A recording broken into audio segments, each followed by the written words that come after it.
I still remember her laughter. Sharp, mocking, echoing through the dining room like broken glass on tile. All I had done was hand her a small, hand-stitched table runner I spent weeks sewing. She didn't even unfold it. Just glanced at it, chuckled and said, "Oh, how quaint." That night, while they toasted champagne and passed around expensive gadgets, I quietly opened my notebook, turned to the page labeled Estate, and crossed her name off. I've always been a maker of things. When I was a little girl, my mother used to say my hands were always busy. Knitting, mending, shaping scraps of nothing into something soft, warm, and needed. It stayed with me, that habit. My hands moving while my heart carried burdens too big to speak aloud. Now, at 73, those same hands carry a softness only age can bring. The knuckles are swollen with arthritis, and my stitches aren't as fine as they once were, but I still make things. Not because anyone asks me to, but because love, in my language, has always been sewn, baked, or carved. So when Emma, my daughter-in-law, invited me to Christmas dinner after a long silence, I wanted to bring something special. She and my son Lucas had recently renovated their home. A sleek, sterile place with cold marble counters and furniture that looked more like art than comfort.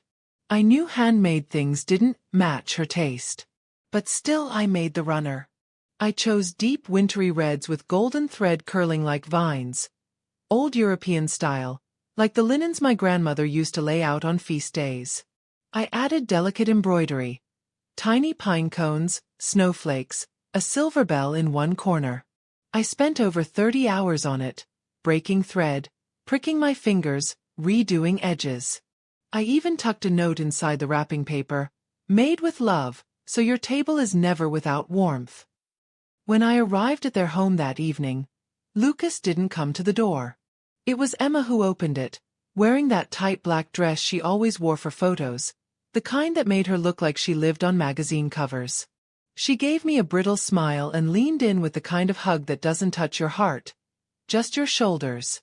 "Oh, you brought something?" she asked, eyeing the box in my hands. "Yes," I smiled, trying to steady my excitement. "Just something small for the table." I thought. She didn't wait for me to finish. Just walked away toward the dining room. I followed behind, feeling the weight of the moment shift. Their house was full. Guests, laughter, clinking glasses. Everything was spotless, the scent of cinnamon and cedar in the air. My gift felt suddenly too soft, too small. Emma opened the box in front of everyone. No ceremony, no pause. Just peeled it open like she was checking her mail. And then, she laughed. "Oh, how quaint," she said, holding up the runner between two fingers like it might shed lint on her dress. "Lucas, look. Your mother brought us one of her little crafts again." I looked at Lucas. My son. He didn't say a word. Just gave a tired smile and took a sip of wine. The silence around me thickened, everyone watching, amused. I wanted to speak, to explain. "It's for your new table. I spent hours." But the words clung to my throat like dust. So I smiled. I sat down at the edge of the long table, the runner folded neatly beside me like a dismissed guest. No one asked about it again. They were too busy sharing stories of spa trips, exchanging smartwatches, laughing over inside jokes I wasn't part of. That night, I stayed only until dessert. I had brought my famous apple tart. Emma didn't serve it. I walked home, alone. The streets were lit with warm yellow lights, and snowflakes drifted down like feathers. But all I felt was cold. When I got home, I made tea, just enough for one. I sat by the window, the tart still wrapped on my counter, untouched. My phone buzzed. A group photo from the party. I wasn't in it. I opened my notebook. The one where I kept things organized. Birthdays, doctor visits, passwords, my estate. I turned to the page marked Beneficiaries. Lucas and Emma's names had always been listed there, along with a note, split equally. Be fair. Protect them. That night, I crossed them out. Not in anger. In clarity. Because that evening, something inside me shifted. Not just from sadness, but from the realization that I had become invisible in the very lives I helped build. You see, when Lucas was 6, I stayed up with him every night for 2 weeks when he had the flu, holding a cold cloth to his head, whispering stories about dragons who protected their loved ones. When he graduated college, I cashed out part of my savings so he could buy his first car. And when he married Emma, I offered them the down payment for their first home. That's where they live now. The house I helped them build. And somehow, I became quaint. 2 days after the dinner, I visited my friend Margaret. She's sharp as a whip, an old schoolteacher with more sense than most lawyers. We've known each other since we were girls. She poured us some chamomile and said, "What's weighing on you, Miriam?" I told her everything. About the runner. The laughter. The silence. She didn't say, "I'm sorry." She didn't say, "They probably didn't mean it." What she said was this: "You have a right to be seen. You've given enough. Time to start giving back to yourself." Her words didn't sting. They soothed, like a balm on a wound I hadn't realized was so deep. That week, I booked an appointment with a lawyer.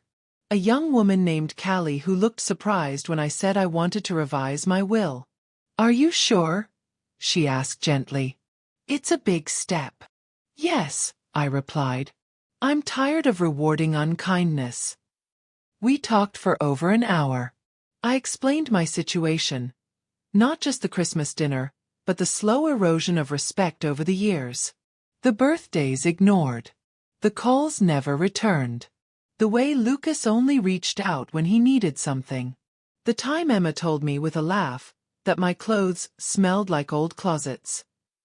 Callie nodded through it all. Then she showed me options. Ways to create a living trust, to reallocate assets, to designate beneficiaries who genuinely cared for me. When I left her office, I felt taller. Not younger, not freer. Just grounded. Seen. 3 weeks later, Lucas called. Not to apologize. Not to ask about the runner. He wanted to know if I could co-sign a loan. "Just a small business thing," he said breezily. "Emma's starting her boutique." I paused. "Did you like the gift I brought for Christmas?" I asked. There was a pause on the other end. I imagined him frowning, confused. "Oh yeah, that. Emma put it in a drawer somewhere. You know her taste." "I see," I said calmly. "Well, I won't be co-signing anything." "Mom," he chuckled. "Don't be dramatic. It's just paperwork." "No," I said, and this time, I didn't tremble. "It's boundaries. Something you've both been crossing for years." He got quiet. I hung up first. That night, I placed the runner on my table. Just me, a warm cup of soup, a lit candle, and the runner I made with love. It looked beautiful. More importantly, it looked like it belonged. Like I did. After that phone call, the silence from Lucas stretched for weeks. But it wasn't the kind of silence that breaks your heart. It was the kind that confirmed what your heart had known all along. I wish I could tell you this was the first time I felt like a burden in my son's life. But the truth is, that Christmas was simply the moment I could no longer pretend otherwise. The unraveling had started long before. It had started when Emma came into the picture. The first time Lucas brought her home, she barely made eye contact.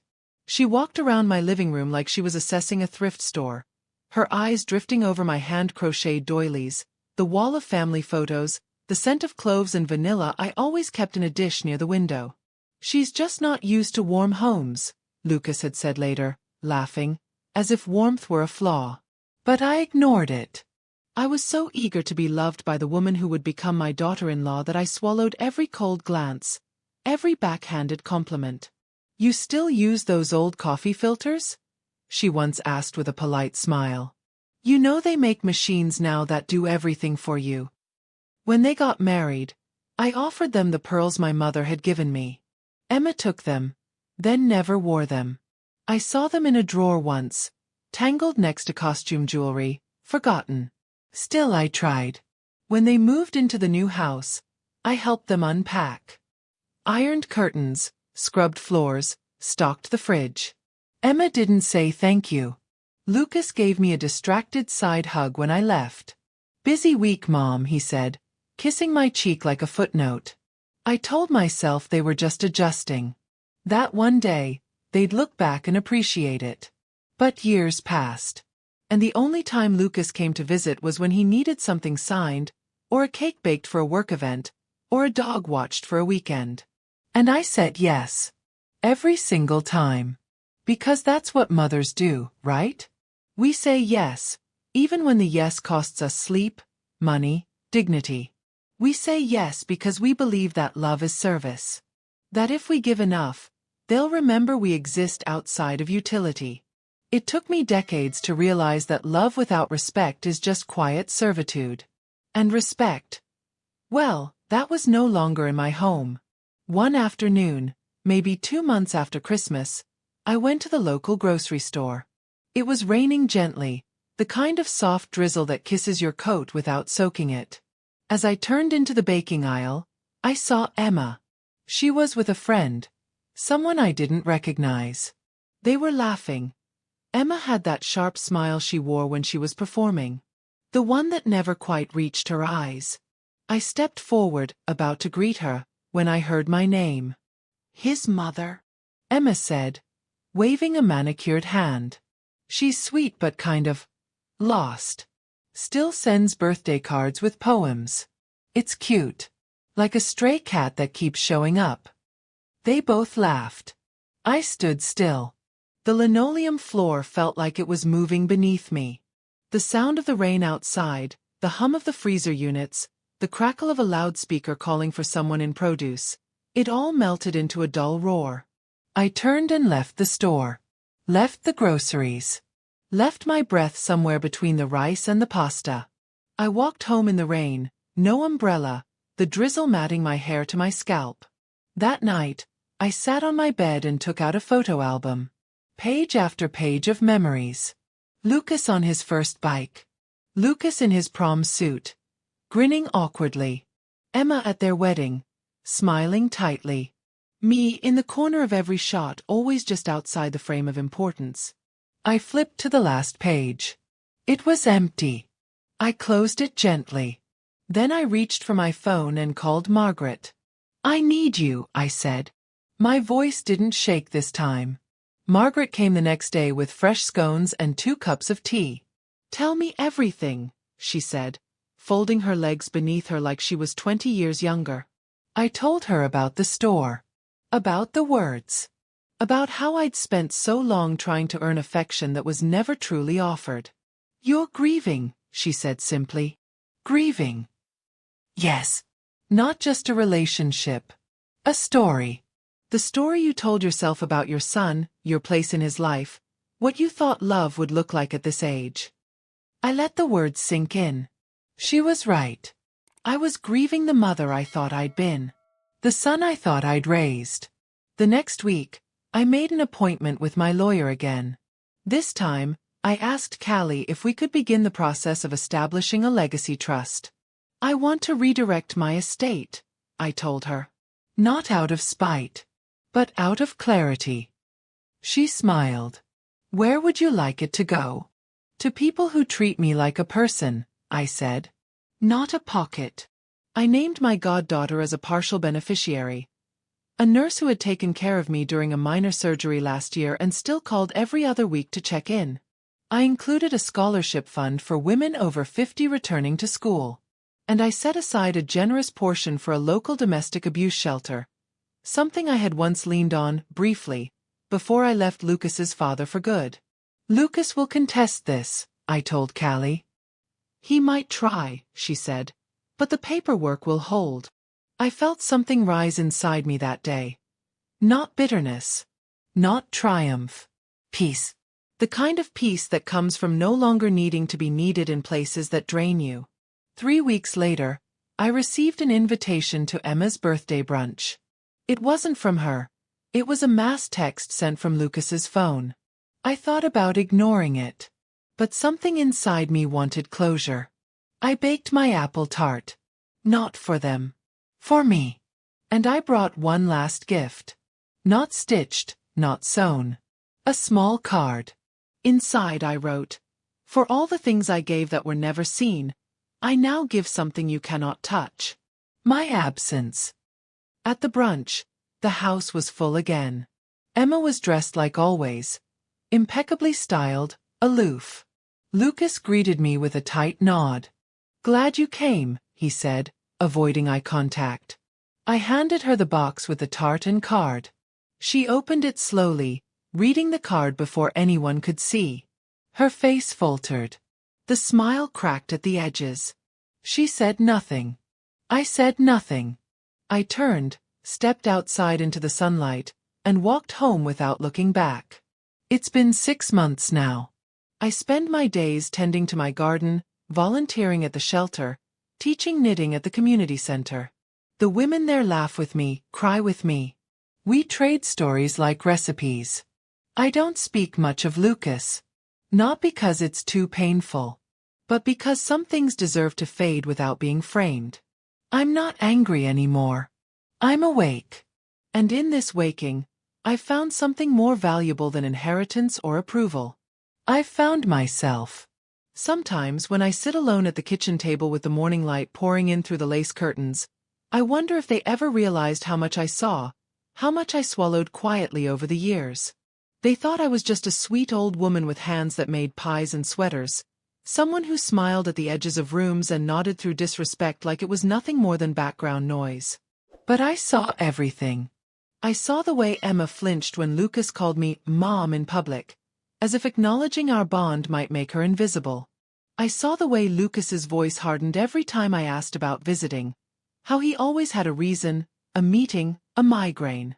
They never saw the way I practiced saying no in the mirror, quietly, over and over, until it didn't taste foreign. They didn't know how many nights I wept into a pillow because the boy I'd raised to be kind had forgotten how to see me. And maybe that's why, when the letter came in the mail 3 weeks after the brunch, I wasn't surprised. It was written in stiff, formal language. From a law firm I recognized. A request for clarification regarding inheritance adjustments. Polite words to ask. What do you mean, we're not getting anything? I read the letter twice. Then I folded it neatly and placed it on the kitchen counter next to my teacup. That afternoon, Lucas called. He didn't say hello. He went straight into it. Mom, what the hell is going on? Emma and I just got a notice from some trust attorney saying we've been removed from your estate. This has to be a mistake. No mistake, I said quietly. You what?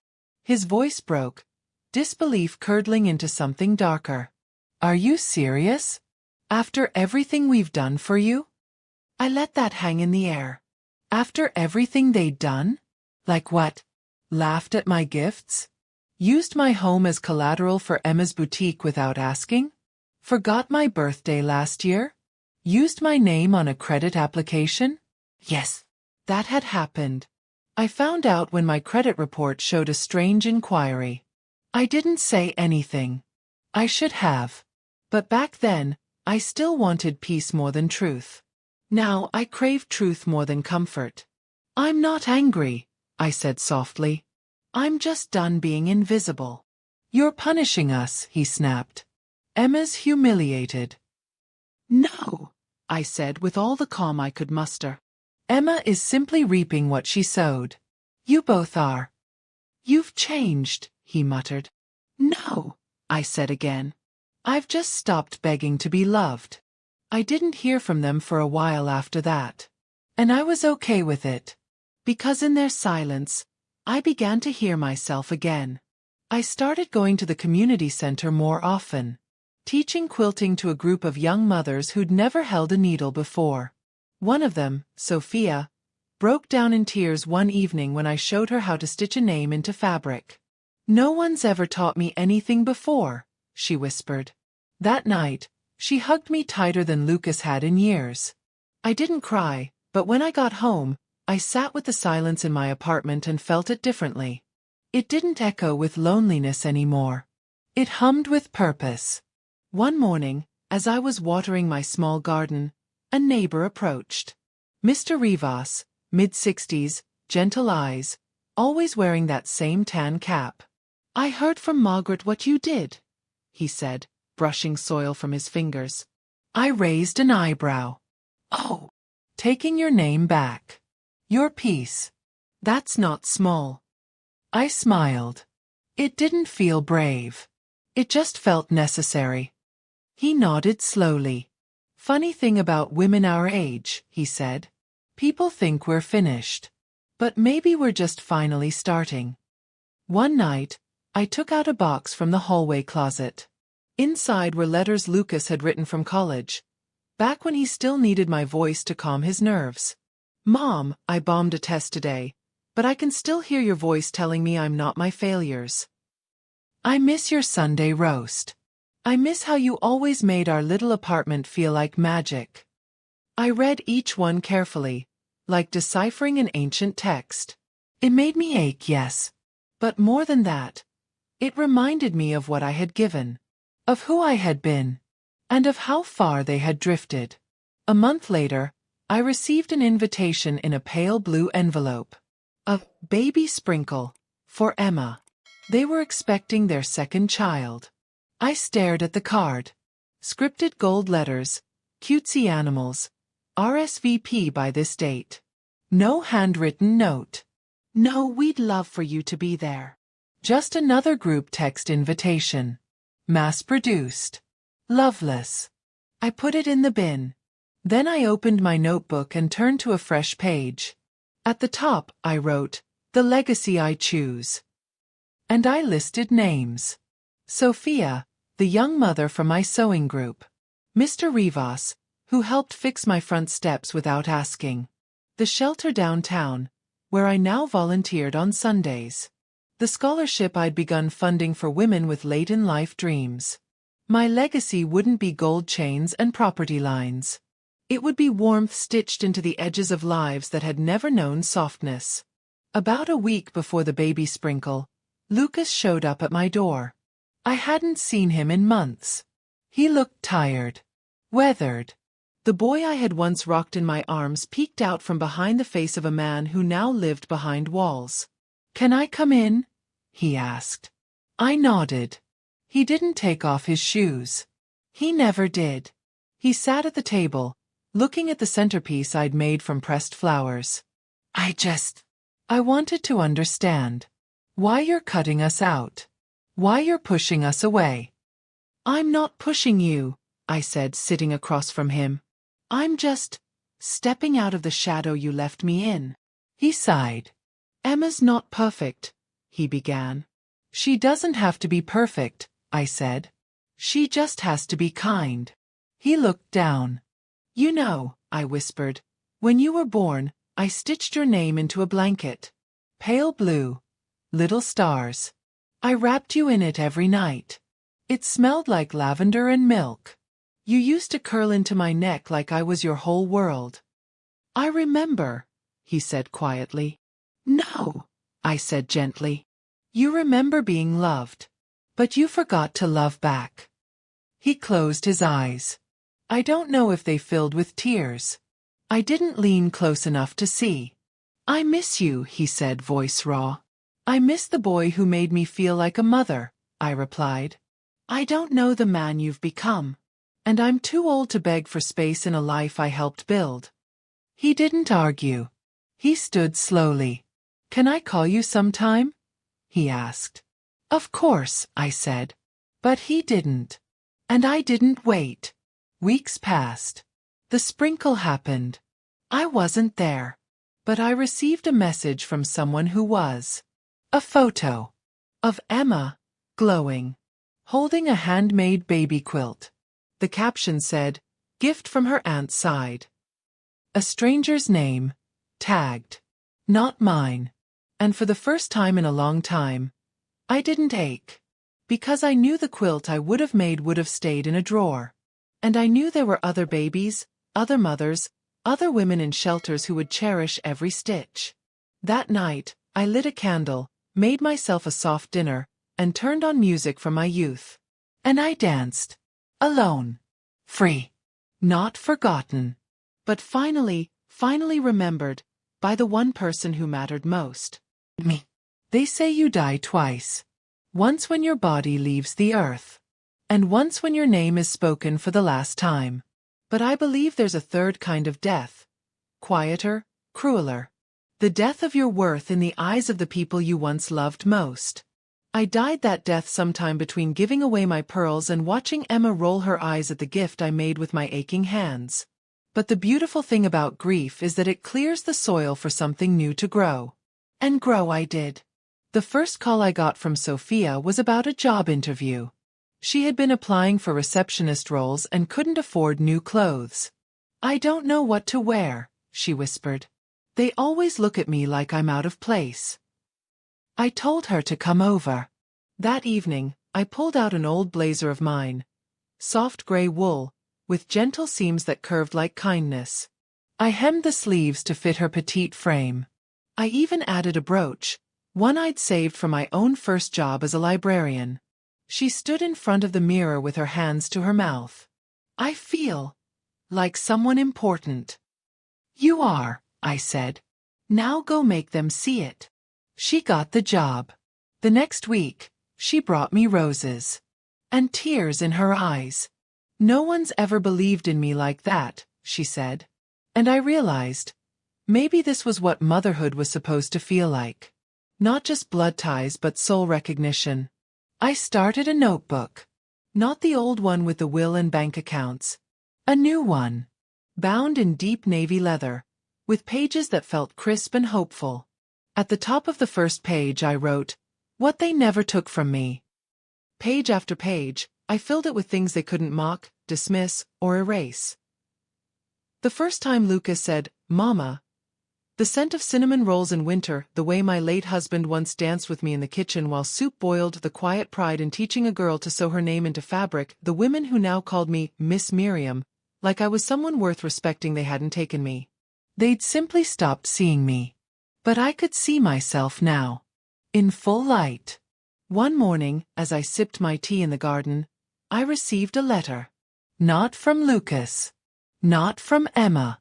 From their daughter. My granddaughter. A card with stickers on the outside and crooked handwriting on the inside. Dear Nana, Mommy says you're far away now. But I miss your cookies. And your funny stories. Are you mad? Love.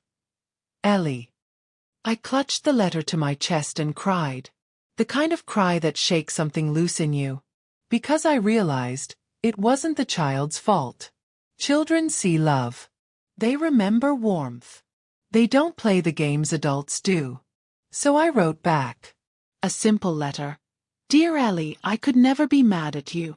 My stories are always here, waiting for your ears. And my cookies? I think they miss you too. Maybe one day, we'll make a new batch together.